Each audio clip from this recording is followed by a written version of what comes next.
Roma 10 ayat 17. Jadi, iman timbul dari pendengaran, dan pendengaran oleh firman Kristus. Apakah ada larangan atau hukum tertentu? Contohnya saya sendiri nih, saya dari Medan, saya orang Batak. Kebetulan saya mengikuti ada ritual adat. Contohnya ritual adat yang istilahnya itu udah turun-temurun, yang sifatnya itu juga sosial dan moral yang berbentuk kasih kalau dalam perspektifnya, tetapi dengan istilahnya ada komen dari teman-teman yang berbeda itu bahwasanya ini salah, itu salah. Apa sih saran Bang Elia? Contohnya apa saja yang tidak bisa dilakukan dari adat istiadat untuk tetap mengimani Kristus dalam hidup kita? Ya, adat istiadat tidak boleh lebih tinggi daripada firman Allah. Amin.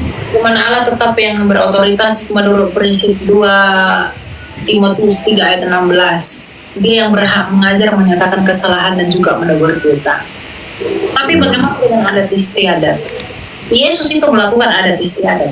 Ya. Ketika dia menghadiri perjamuan kawin di Kana, itu pesta adat itu. Ya, betul. Apakah itu bertentangan dengan firman Allah? Kan tidak. Kalau adat istiadat membuat kamu menyembah berhala, tinggalkan. Kalau adat istiadatmu membuat kamu melakukan sinkretisme, ya, atau spiritisme dan hal lain sebagainya, okultisme, tinggalkan. Tapi kalau adat istiadatmu bahkan kamu gunakan menjadi sarana penginjilan, tidak masalah. Amin. Ya, jadi ya sudah, orang Nomensen itu masuk ke tanah Batak itu menyesuaikan dirinya, Injilnya dengan tanah Batak. Ya. Dan buahnya sekarang orang Batak jadi Kristen. Tanah Batak jadi Kristen. Betul. Iya, orang Kristen nggak boleh anti adat. Yang anti adat itu orang nggak belajar. Masalah ulus misalnya, ulus itu kok penyembahan berhala. Siapa bilang ulus itu penyembahan? Nah, itu maksud saya. Tapi saya nggak ulus itu kan dipandang sebagai berkat. Ya, betul. Rasul Paulus, ya, yang berdebat dengan orang-orang Athena di Areopagus, dia mengatakan bahwa apa yang kamu kenal itulah yang kuberitakan, tetapi apa yang kamu sembah itulah yang kuberitakan. Dia yang tidak kenal. Maka di dalam melalui penginjilan Rasul Paulus itu diberitakan dengan benar. Nah, maka apa yang dulunya dianggap berhala tapi poinnya dirubah kepada kebenaran Allah itu tidak masalah. Kalau begitu kamu jangan pakai batu. Batu itu disembah oleh Hubal, oleh orang-orang pagan di arah sana. Batu itu disembah. Kalau gitu nggak usah pakai batu. Kalau itu nggak usah pakai yang lain-lain, itu disembah juga itu. Tapi kan meaningnya kan, poinnya kan nggak ke sana. Mau pakai batu kayak, mau pakai ulus kayak, mau kamu pakai jam tangan sekalipun, ya, jam tangan kamu pakai, tapi di dalam jam tangan ini kamu punya jimat-jimat, itu nggak berguna. Malah itu lebih rusak. Ulus nggak dibolehkan, tapi jam tangan diperbolehkan. Nah, kalau ulus itu kan ketika di pesta-pesta itu diberkati, itu kan sebagai doa kita yang menghadiri. Orang di dalam pernikahan ada wanita dan pria. Itu diulusi dengan ulus yang sama. Itu harapannya yang dua ini menjadi satu.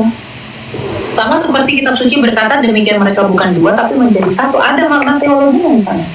Nah, daripada kamu pakai jam tangan, nggak ada larangannya di kitab suci. Tetapi kamu buat di dalam ini misalnya jampi-jampi untuk menarik perhatian wanita atau pria, atau mungkin apa jimat kamu buat di sini. Ini lebih berbahaya daripada itu. Ini yang perlu, bukan fisiknya. Artinya ya, siap. Artinya yang perlu. Jadi jangan. Kolose 2 ayat 18. Saya baca ya.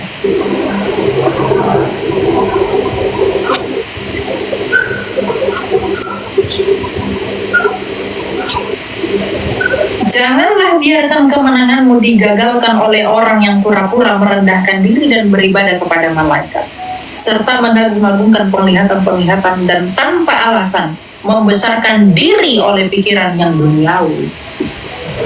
Jadi orang-orang itu membesarkan diri, nggak boleh begini, nggak boleh begitu. Pikirannya masih duniawi, apalagi berbicara tentang adat istiadat. Nggak ada itu, ya. Nggak masalah apapun budaya, mau kamu dari Sunda, dari Toraja, dari Papua, dari Batak, dari Jawa, dari Dayak, dari manapun kamu berasal.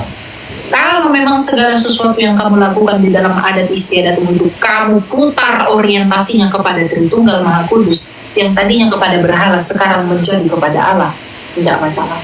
Yang penting adalah jangan kamu langgar ketentuan firman Tuhan oleh karena adat istiadat. Amin. Yang terpenting. Di luar itu silakan lakukan. Ya nggak ada larangan dalam Alkitab melakukan. Itu ya. Oke, thank you Mbak Gilia. Sehat selalu. Yohanes 13 ayat 13. Kalian memanggil aku guru dan Tuhan, dan memang demikian.